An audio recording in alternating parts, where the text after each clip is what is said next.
April 29, 1945, Okinawa. The air is thick with smoke and fear. High above the jagged cliffs of the Maeda Escarpment, Hacksaw Ridge, U.S. soldiers cling to the mud as Japanese machine guns rip through the fog. Amid the chaos, one man stands alone, unarmed, a combat medic named Desmond T. Doss. World War II was nearing its brutal end, but Okinawa would become one of the bloodiest battles of all.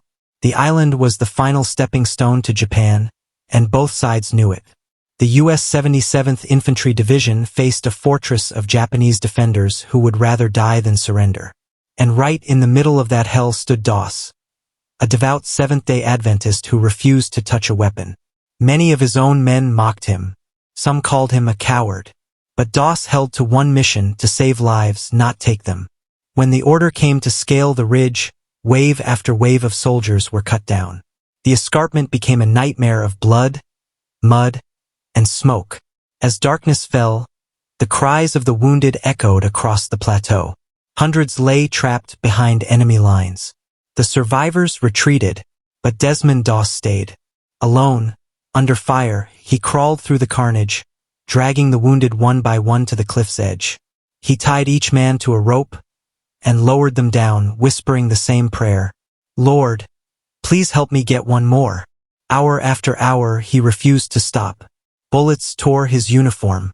Shells exploded around him.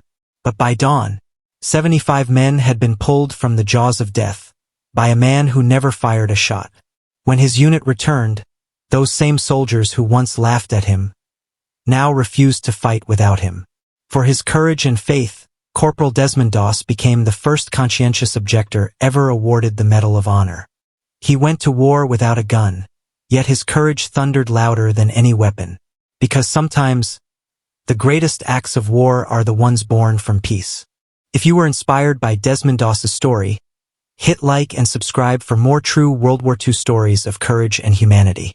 Speech Balloon, tell us in the comments, what does real bravery mean to you?